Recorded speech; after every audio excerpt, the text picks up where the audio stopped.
Well, thank you very, very much. I'm really honored to be talking with you today as part of this Empowering Conversation series. Thanks to Mark Meisen for reaching out to me last September to get this on my calendar, and to Pastor Melissa and Pastor Stephanie, along with the leaders of your church, for inviting me. After my presentation and after your conversations with one another, we'll have an opportunity for Q&A, and I just want to say at the beginning here that Q&A is often the most important thing that happens in these exchanges. So please don't hesitate to jot down a good question for that time. And let me also assure you that you're not alone when it comes to people of faith wanting to engage the climate crisis. In just the past year, I've addressed over 22 such gatherings in 9 different states. So as we gather this afternoon, there are 2 new realities, 2 interrelated crises, 2 truths that God is calling us to address. One of them, of course, is the climate crisis, and I'll get to that in a moment, and I'll explain why I'm calling it a new crisis. But first, I want to focus on our democracy crisis and why the democracy crisis and the climate crisis are interrelated. Here are just a few of the realities of our current situation here in the United States.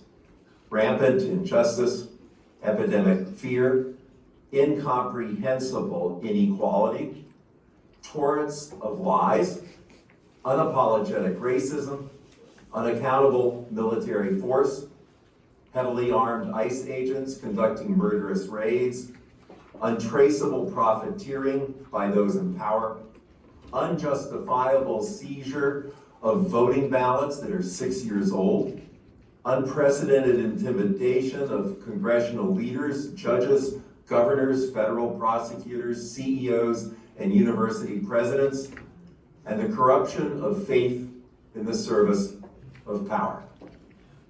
All of these realities undermine and threaten the democratic principles and shared moral order that have somehow persisted in these United States for over 250 years. You and I are now living in a country where the executive branch rejects what Thomas Paine declared 250 years ago, that the law is the king of America. As for international leadership and cooperation, we have initiated a war in which we have only a single ally, no objective, and repeatedly stated plans for unimaginable war crimes. We have abandoned the leadership role we have played since World War II in human rights and scientific research. We have withdrawn from countless multinational alliances that since the end of World War II have defined international security, law, trade, economics, and human rights. And we are no longer bound by any strategic nuclear arms control treaty. You and I are now living in a country that no longer recognizes the reality and necessity of interdependence with other countries. One thing more, when we read about the deletion of vast amounts of government data, including CDC health records, Department of Education statistics, global warming data, labor reports, and census data, or we see nationally known reporters arrested for doing their job, or we visit the Smithsonian or a nearby national monument and find the history we learned in school has been erased. We need to understand that you and I are now living in a country where the people in charge believe that they are forever changing not only the traceable history, but the facts themselves and even reality itself.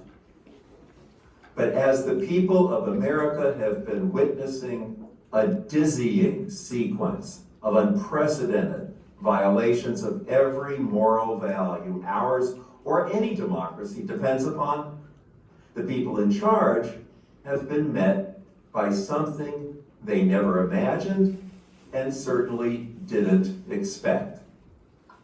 You, the people of Minneapolis. Your solidarity, courage, goodness, empathy, generosity, endurance, and selfless sacrifice, and all of this driven by an unbending and disciplined commitment to nonviolence. I meant it when I began by saying that it's an honor to talk with you today. The people of Minneapolis have provided America with a workshop in how to live out the most basic moral instruction, a universal principle that can be found in the center of every world religion, the golden rule. Love your neighbor as you love yourself, or better yet, as the people of Minneapolis call it, neighboring. Throughout my ministry, Minnesota native Tom Friedman has had a profound influence. His recent reporting from your wonderful city moved me to tears. He quotes the phrase Jews recite at Hanukkah to commemorate the victory of the Maccabees over the Greeks. A great miracle happened here. And he adds a quote from one of your local organizers. We redefined us. Friedman suggests that the people of Minnesota are modeling out of many, one. And that if America follows you, this could become America's greatest export to the world since we exported democracy 250 years ago. In his conclusion, Friedman points out that you have shown the world that solidarity is a renewable resource, and that interdependence is no longer our choice, it's our condition. In a moment, I'll return to what the people of Minneapolis can teach the climate movement, but first, I want to briefly share with you what is new about the climate crisis. It wasn't enough to withdraw from the 2015 Paris Climate Accord. In January, our president announced the U.S. withdrawal from the international treaty that constitutes the legal foundation for global climate cooperation. In case you missed it, the EPA is no longer concerned with regulating pollution. Its mission now is to promote the sale of oil, coal, and gas. So it should come as no surprise that 2 months ago, the White House ordered the Pentagon to use our tax dollars to buy more electricity generated from coal and to keep several of the dirtiest coal-burning power plants online. For 25 years, the best climate scientists have produced a national climate assessment every few years, but no more, since our leaders now regard the climate crisis as a hoax. An area of federal lands and waters the size of 1/3 of the continental United States has been newly opened for oil and gas drilling. Wind and solar projects have been halted. Companies have canceled more than $32 billion in planned clean energy investment. Our premier climate laboratory, located in Colorado, has been shuttered. In February, the Environmental Protection Agency erased the bedrock scientific finding that greenhouse gases threaten human life and well-being. The EPA is no longer regulating greenhouse gases. And 3 days ago, the Senate voted to allow mining upstream from the heretofore federally protected lakes and forests of Minnesota's Boundary Waters Canoe Area wilderness. All of this is new. Over the course of the 60 years since the first scientific report on climate change was presented to President Lyndon Johnson, we've seen ups and downs in how our government has responded. But the actions taken over the past 15 months signal something new. Of course, it's a payback to the fossil fuel companies and executives who donated almost $500 million to elect the current administration and Congress. And, of course, it represents an abandonment of science and a reversal of progress. But it's so much more. In a world where we all breathe the same air, a world where we share the same climate, a world Pope Francis aptly called our common home, the people of the United States are now on our own.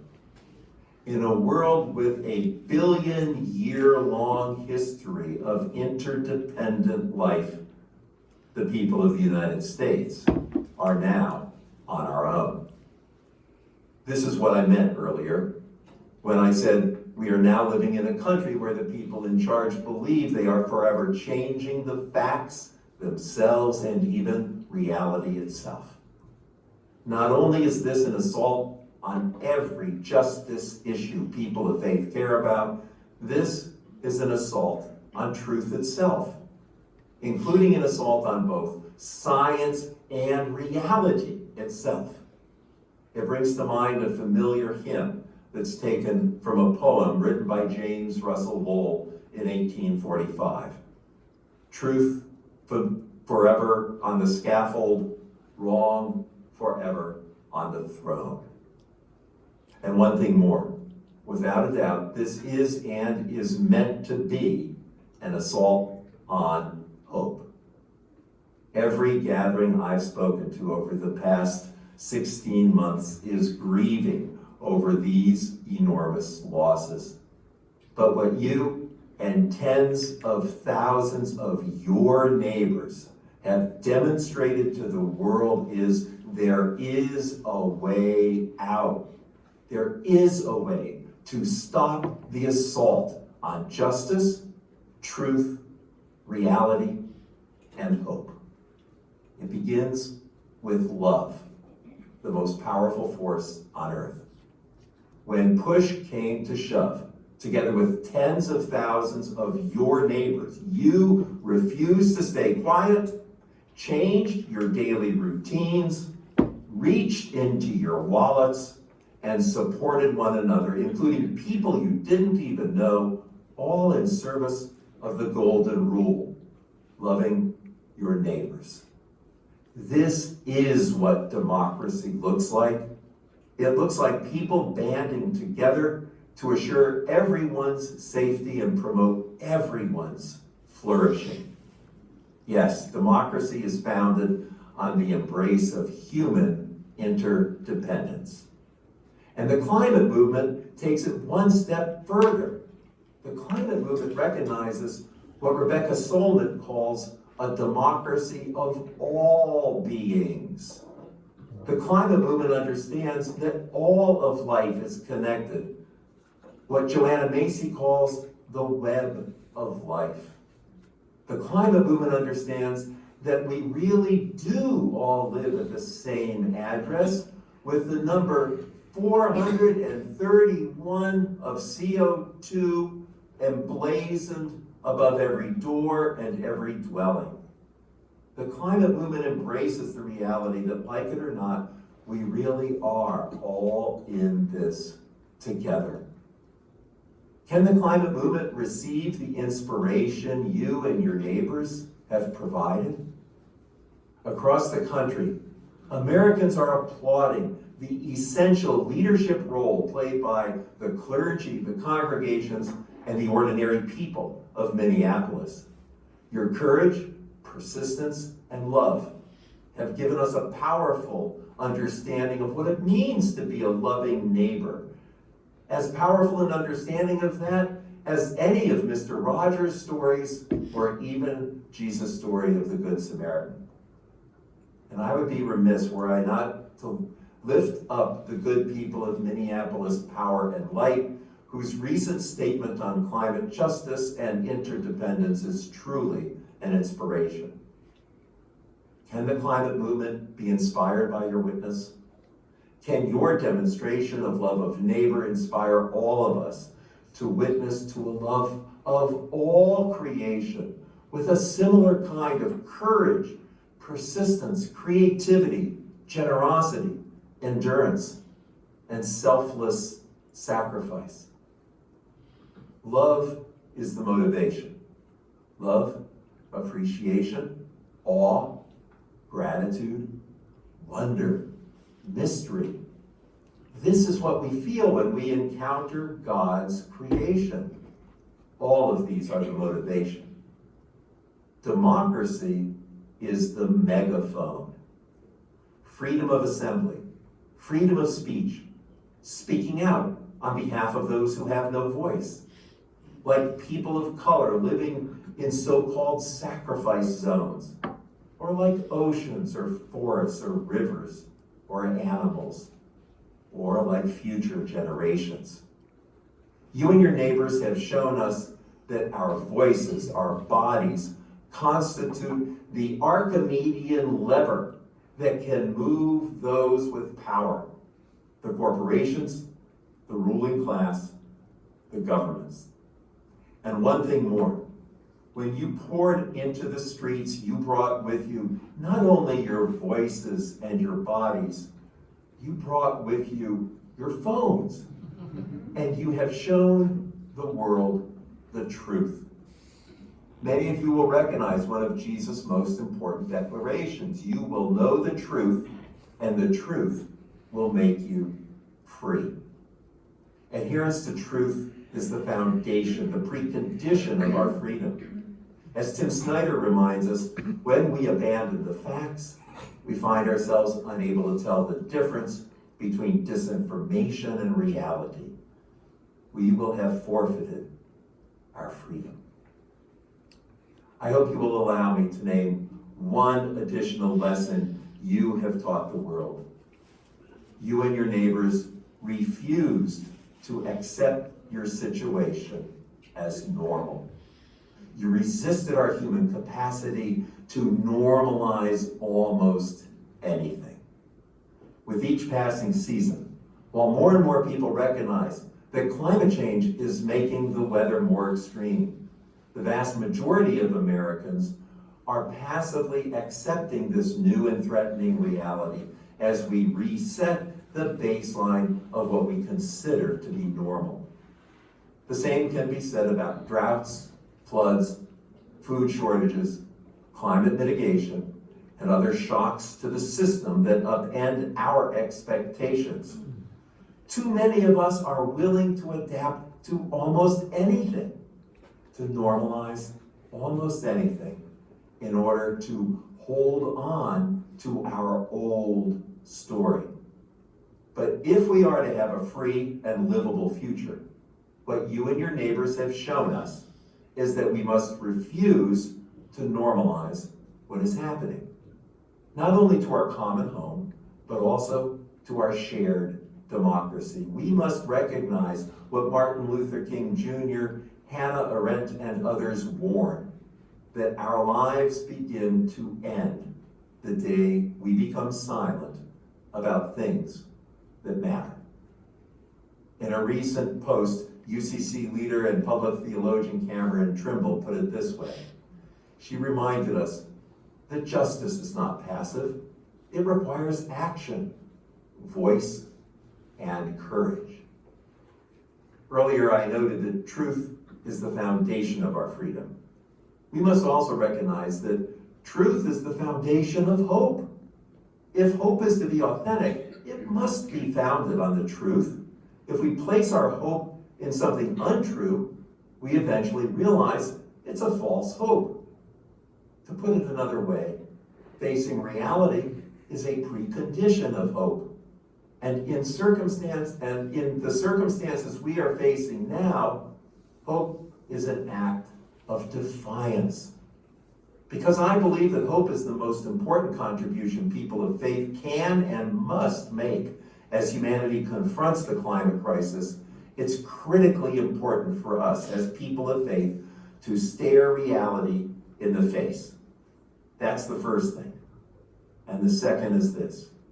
When we stare reality in the face, let's be sure to celebrate the scientists and engineers who continue to assure us that humanity right now has all the technology we need to transition to a fossil fuel-free, clean, and sustainable energy economy.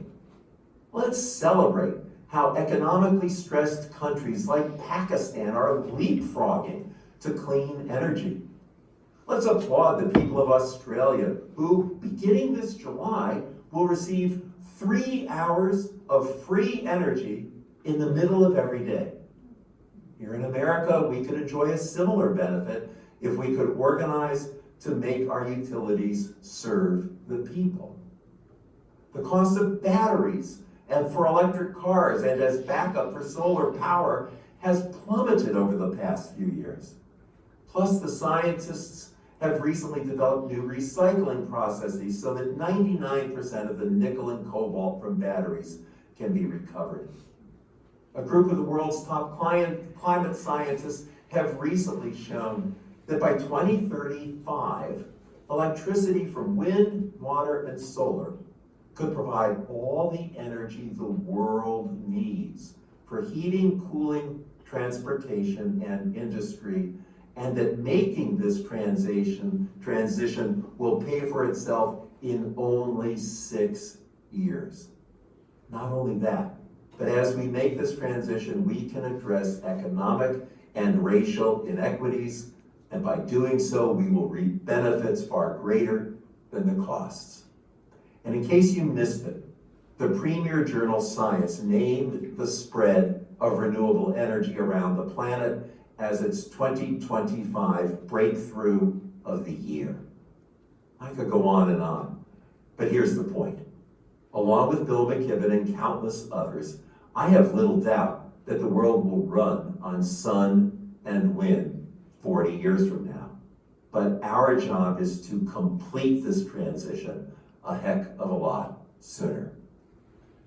And to do that, we need to embrace hope in this shape of courage. Courage that is born in loving relationships. Courage that is renewable. Courage to meet every challenge with faithfulness.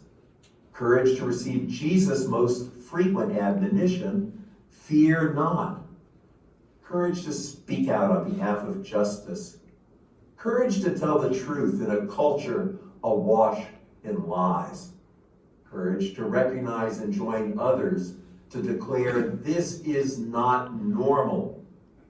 Courage to cross the abyss between our current story and the new story that God is calling us to champion. Yes, it will take courage for our generation to live into a new story. But as it turns out, we've been born at a time when the continuity of creation is coming undone. As it turns out, we're living on the hinge of history. We're the first generation to foresee and the final generation with an opportunity to forestall the most catastrophic consequences of climate change. It's time for our generation to accept a new vocation. It's time for our generation to receive God's call for such a time as this. Let me say a word about vocation. Usually, we think of calling or vocation as something personal. God may call this individual to pursue one path, while God calls somebody else to champion a different passion. Oftentimes, the mission of a congregation is shaped by individuals who effectively recruit others to join them in their cause. But this is not the only understanding of vocation. When we examine Scripture, it becomes obvious that God also calls communities, not just individuals. Nevertheless, in America, where our centuries-long celebration of rugged individualism persists, the idea that God might be calling a congregation or an entire state or our nation to come together and embrace a particular mission, such an idea is often dismissed. The call to address the climate crisis is a communal call, a universal call. The climate crisis places an inescapable claim on our generation and therefore on every one of us. It urges our generation to embrace a fresh understanding of human freedom, fulfillment, vocation, and salvation. Can we accept that we are most free when we embrace our interdependence? That we are most fulfilled when we are grateful for having enough? That God's call, our vocation, is to recognize that we are all in this together, and that God is offering us not just personal salvation, but collective salvation. Our current leaders are doing all they can to reject these principles, but you and your neighbors, along with tens of millions of people throughout the United States, are embracing them. This brings to mind a beautiful vision that the late Buddhist monk Thich Nhat Hanh shared before he died. He suggested that the next Buddha will be the Sangha. That's the Buddhist terminology for the community of practitioners. There was a time not too long ago when a generation of Americans and our allies recognized solidarity as a survival strategy. A time when those who went before us understood the importance of we. That generation realized that World War II put an inescapable moral claim on them. That moral claim prompted that generation to accept a common universal calling. More than 40 million individuals sacrificed their lives. Tens of thousands of churches converted their pristine lawns to victory gardens. Tens of millions of Americans became vegetarians so the troops would have more protein. Recognizing that civilization was at risk, people came together, accepting the reality, we don't get to do what we want, we have to do what needs to be done. For this reason and others, the young adults in that generation came to be known as the greatest generation. The God of many names is calling everyone who is alive today to recognize that our generation, no matter what generation you may be part of, that our generation has a vocation, a common and universal calling. It's time for people of faith to make God's call to restore creation and advance climate justice an essential part of our identity, so that we can leave a fair and stable planet for our kids and grandkids and future generation.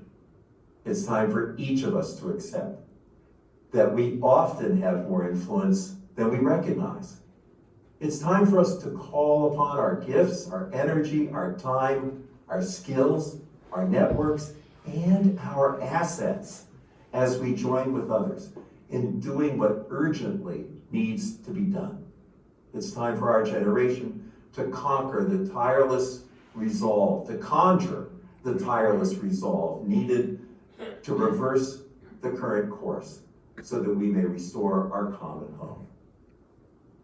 As a source of inspiration for engaging this new vocation, I want to share something from a New York Times op-ed piece titled, "Stopping Climate Change is Hopeless.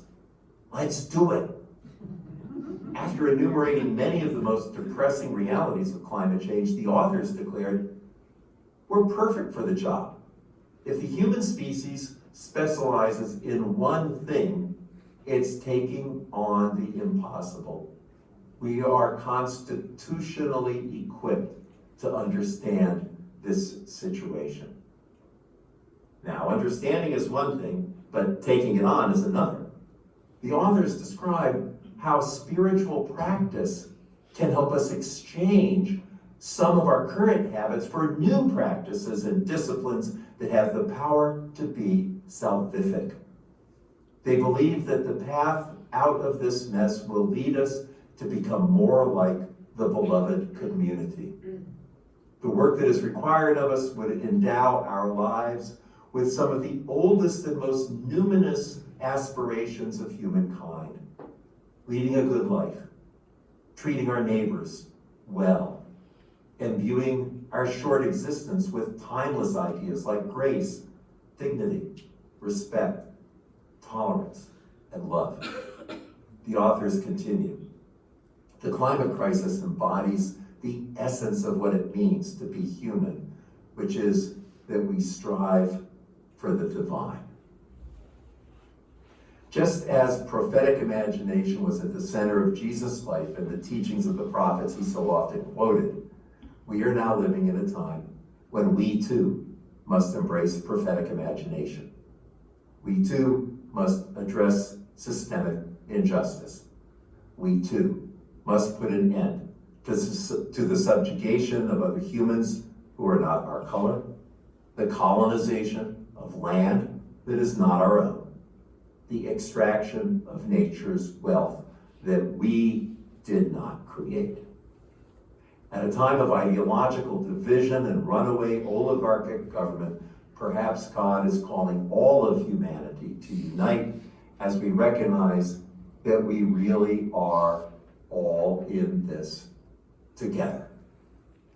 Yes, God is calling us to expand our imagination and join with others as together we begin to live into a new story, a story that rejects the plutocratic purveyors of the poly-crisis, a story that protects and cares for the least of these among us, a story that restores justice and upholds the rule of law, a story that recognizes and respects the image of God that is found in every person, and a story that protects and restores God's great gift of creation. As you live into that new story, let your life be a sign of defiant hope, rooted in love, committed to justice, immersed in gratitude, infused with joy, expanded by courage, propelled by wonder, and always seeking truth. Because the truth will set you free, free to make full use of all your gifts and capacities in partnership with others and guided by the Holy Spirit to protect God's great gift of creation. Amen.